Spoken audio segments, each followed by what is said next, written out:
Good morning, good afternoon, and good evening, agents. I am Mountie Carl, and you are here for another Division video.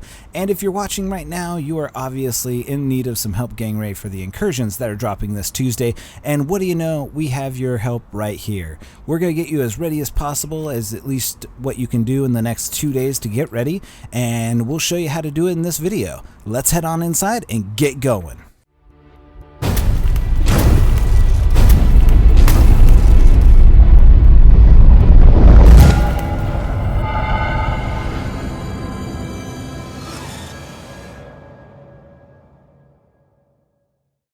All right, agents, now that we're inside, let's go ahead. We're going to head up to the tech wing, which is right behind my right shoulder. Let's head up the stairs. And the first thing you're going to want to do is head to this guy. It's the special gear vendor right at the top left of the stairs. And we're going to go ahead and go into him. And the first thing you're going to notice that he's got a bunch of stuff. And if you don't know what to make of what all he has, let's go, just scroll down to the blueprints, because everything else is going to be this and that. So you're going to want to scroll down to the blueprints and get the blueprints that fit your game style. So stamina mask, stamina backpack, or firearms backpack, firearms knee pads, whatever it really fits your play style. I would recommend highly the Vector, because that's going to be the #1 weapon that most people are going to be using. But once you do, go ahead and exit out, and we're going to head back downstairs to the crafting table. And the first thing you want to do, I'm going to speed this part up really quickly, is you're going to want to craft all of your stuff into high end. Just transfer greens to blues to high end stuff, because we're going to need it all for crafting. And once you do it, go ahead and head on into the weapons, and we're going to talk weapons really quick. And the two weapons that I would suggest you buy, one or the other, one's the black market AK-74 blueprint, the other one's the Vector ACP. Both of them have comparable damage. I recommend the Vector because it has a higher critical chance, and as you can see, my Vector has 12,009 damage, 959 RPM, and 40 round mag, where you're going to get a higher mag with the black market AK-74 and a comparable amount of damage. You're not going to get that crit chance that you get with that though. So the next thing you're going to want to do is craft a mask. Avoid anything that you have to use Division Tech for until Tuesday. I would recommend you stay away from that, but go ahead and get a mask, and you're going to just want to keep crafting a mask. It doesn't matter. Rehabilitation is a great blueprint. After that, we're going to craft backpacks. Backpacks are great. They have a lot of bonuses to them, and you can get a mod slot with them. I would recommend one with a mod slot. As you can see, because I don't do a lot of electronics, I usually put a lot of talents or special abilities into my skill slot.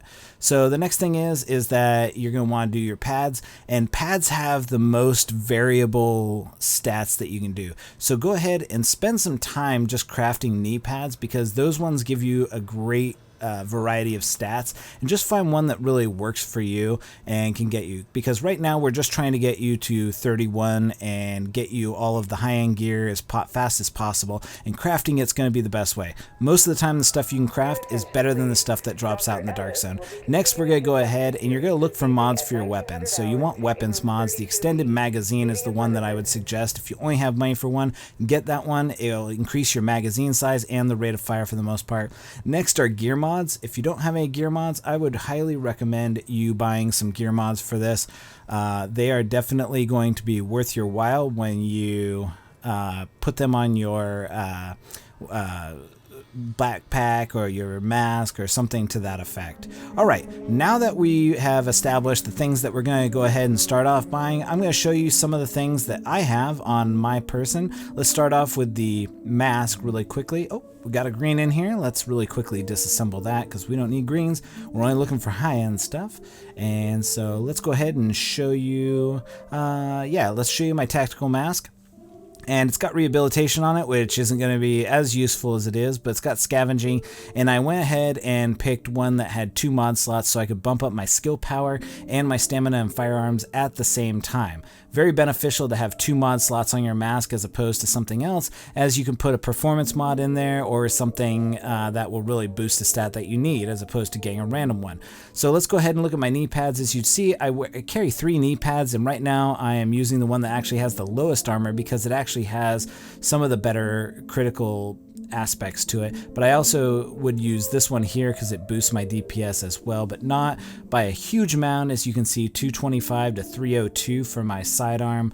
It's not that beneficial, but it also has a lot of, these are the stats that I'm looking for. Really what you're looking for is a critical hit damage and a good talent that you're going to be able to use with that. So as you can see, the tactical pad, there's not much difference. Armor is really going to save your life. If it's between more stamina or more armor, I would recommend going with more armor because it's going to mitigate a lot of the damage that you're taking incoming from a lot of the enemies. So you're really going to want to focus on armor and stamina if you can, but go ahead and focus on armor first, because you're going to save yourself the trouble of taking damage if that damage is being mitigated by your armor stats. So, and then also get skill attributes that you're going to use. Be helpful to know that if you're using turrets or sticky bombs or healing, that you have some sort of skill modification that's going to allow you to be useful in that sense of the word. And so I think we spent enough time with Spec Ops pads. Let's go ahead and we're going to move on. And let's move on to, let's go ahead and do our armor really quick, or a backpack. And as you can see, I have an operator backpack. It has 705 firepower because of my mod slot. It's got 53 backpack slots. It's one of the better backpacks I've ever crafted. If you look at it, it's got 13% of my DPS and my health moves over into skill power. So it takes 13% and moves it in skill power, which is why you see my skill power, my electronics so low and my skill power is so high. So go ahead and just play around with that. I would craft multiple of these multiple times just to get the right rolls. So let's go ahead and look at the vector. We're not going to cover the stuff that we're not using. This vector actually got dropped out of the dark zone. As you can see, it's only level 31 or level 30. Yeah, it's only item level 30. It's not that great, but it's got brutal. It's got it's got some accuracy, so it's got talents that we could use. So if you find one that's in the dark zone, like this one here, it's going to be beneficial. But let's look at the one that I crafted here really quickly. It's got 216,000 DPS. That's mostly because the first bullet does has a 9.5% chance of hitting critical on the first time. So if I shot out my first bullet, it dropped down to 206,000. And right now I'm showing you my mods that I have on it. Most of this is rate of fire, things that are going to boost the DPS. So headshot damage, because this has the brutal perk on it at 24%, we're going to go ahead and try and put stuff that'll complement that and stack on top of it, like headshot damage and other stuff. So there it is, brutal. The second perk I didn't really care for, didn't really, do anything with. So let's go ahead, we'll look at my M1A. It doesn't have a super high DPS because with sniper rifles, I put more stock in damage than I do in the DPS that is really outputting, because you're not going to do a rapid fire with your M1A. So I put a lot of accuracy on it as well. So if you look, 3 of the mods that I have are accuracy heavy, also headshot damage, once again, increasing the amount of damage I'm doing when I'm hitting in the headshot range. So there's a lot of things you can do to bolster your DPS and your firearms status.